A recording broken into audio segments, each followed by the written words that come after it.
소식은 자가 자첨이고 호는 동파라고 합니다. 지금도 그 요리 중에 중국의 그 동파 요리라는 게 있는데 이게 소식과 연관이 있는 요리라고 합니다. 혹시 여러분들 중국 가시면 한번 드셔 보시기 바랍니다.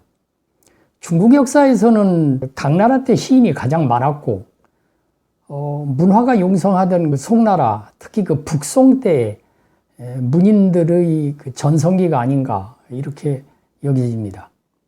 소식은 잘 나가는 그 조정의 젊은 관료였는데 그 왕안석의 그 신법에 반대를 하다가 정쟁이 밀려서 유배를 떠나게 되고 후에 다시 조정으로 돌아오지만은 결국 또다시 유배지로 유배를 떠나는 관리로서는 어찌 보면 불행한 삶을 살아왔지 않는가. 하지만은 문인으로서는 그 열악한 그 유배지의 환경을 시나 또 문장으로 표현을 많이 하지 않았습니까? 이것은 아마도 개인적인 그 삶의 행불행하고는 관계없이 소중한 경험을 한 것이 아닐까. 만약에 조정에서 밀려나지 않고 권좌에 머물러 평생을 살았다고 한다면 과연 소식이 이처럼 그 천추에 남는 작품들을 남길 수 있었을까 생각을 해봅니다. 소식의 그 삶을 관조해 보면은 사람 사는 것이 그렇지 않아요? 잃는 것이 있으면 얻는 것이 있다라는 말도 있고 당장의 손해가 꼭 후에 손실이 아닐 수도 있다 이런 말도 있지 않습니까? 조선시대 그 정약용의 삶을 보더라도 유배지에서 좋은 글을 많이 남겼지 않습니까? 목민심서를 비롯해서. 그런데 만약에 정조가 살아있어서 중앙정치에서 계속 정치를 했다면 정약용이 그런 좋은 글을 남길 수 있었을까 이런 생각도 해보죠. 또 요새 TV에 보면은 자연인이라는 프로가 나오지 않습니까?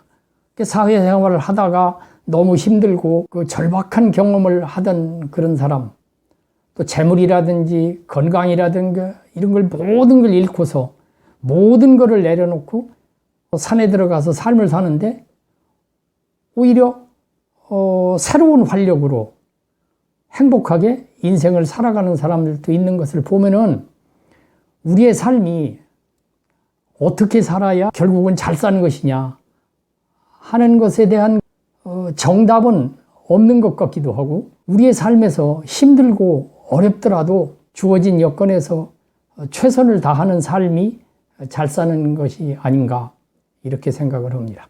삼소라 불리기도 하고 그 소식의 삼부자는 정말 빵빵한 가문입니다. 조정에서 벼슬도 했고 방송 8대가에도 들었고 그러니까 시서화에 모두 능했던 그 불세출의 시인 그 소동파가 말년에 그 유배지인 지금의 해남도 당시 담주에서 쓴 시를 하나 소개하겠습니다.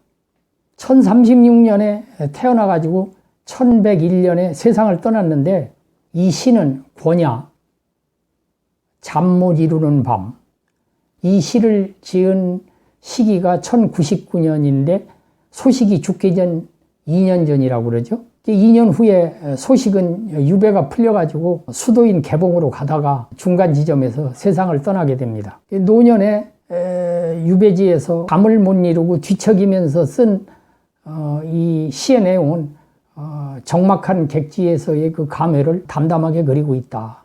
특히 시 내용에서 눈여겨볼 대목이라는 것은 화직이라는 글귀가 있는데 배짱이가 정원에서 배 짜는 소리를 내지만 결국 무엇이 이루어지는가 이렇게 의문사를 던지는 것으로 끝을 맺습니다.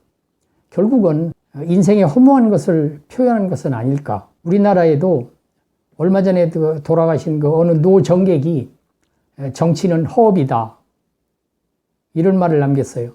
근데 그는 젊은 시절의 얘기가 아니고 노년에 돌아가시기 얼마 전에 그런 얘기를 남겼습니다. 그런데 요즘 우리나라에 정치하고자 하는 분들이 참 많이 있죠.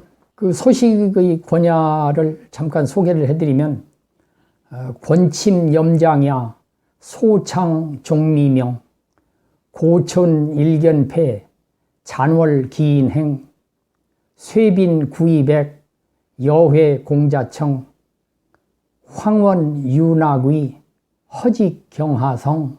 이것을 우리말로 해석을 하면 베개가 권태로워 싫은데 조그만 창은 끝내 박지를 않는다. 외로운 마을에 개 한 마리 짖으니 새벽달 아래 몇 사람이 길을 가는가. 쇠 한 머리 이미 흰지 오래인데 나그네 정은 부질없이 절로 막다. 거친 정원엔 배짱이가 있어 공연히 배 짜는 소리 내지만 결국 무엇이 이루어지는가. 베개가 권태로워 긴 밤이 싫은 데는 나이 먹고 또 유배지에서 잠이 안 오고 좀 그렇겠죠. 그러니까 밤이 길을 수밖에 없고 조그만 창은 끝내 박지를 않는다. 날 안 샜으니까 이게 지루하다는 걸 표현한 거죠. 외로운 마을에 개 한 마리 짖으니 우리 시골에도 개들이 밤에 사람 왔다 갔다 하면 짖지 않습니까? 새벽달 아래 몇 사람이 길을 가는가. 새벽달 아래 일이 있는 사람이 지나가다 보면 개가 짖을 수도 있죠. 쇠 한 머리 이미 흰지 오랜데 이런 얘기는 나이 먹어서는 머리가 쉬고 좀 그렇잖아요. 근데 정신은 똘망똘망하니 나그네 정원 부질없이 절로 막다 이러면 잠이 안 오고 거친 정원에 배짱이가 있어. 그게 밤에 그 배짱이가 배 짜는 소리 내지만은 실제 이루어지는 것은 아니지 않느냐. 이런 표현이에요.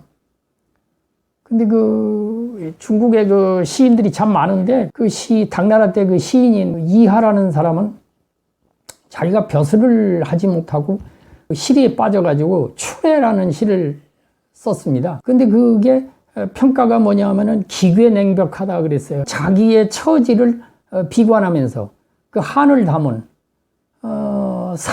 자기의 삶을 이제 시로 표현했다 이렇게 보고, 진장이라는 사람도 연소왕이라는 시에서 보면은 자기의 능력을 인정해주지 않는 현실을 풍자하여 연소왕을 갖다가 시로 이렇게 읊었어요. 그런데 소식은 말년에 죽기 직전까지 머나먼 해남도에서 유배 생활을 하면서도 남을 탓한다든지 조정을 원망한다든지 하는 이런 시를 짓질 않았어요. 권야에서도 보면은 자기의 감정을 절제된 표현으로 담담하게 그려냈다는 것은 소식이 갖고 있는 인품, 소양이 훌륭했던 것이 아닌가 이런 생각이 들고요. 이 시는 잠을 이루지 못하는 객사에서 이제 가매를 노래한 작품 아닙니까? 그래서 인생을 이렇게 살아가면서 왜 소동파가 그렇게 유명한 사람이고 또 훌륭한 사람으로 평가를 받으며 또 오늘날에도 그 시가 많은 사람에게 읽혀지는가 이런 생각이 들었습니다. 그래서 오늘 권야 잠 못 이루는 밤을 여러분께 소개를 해드렸습니다.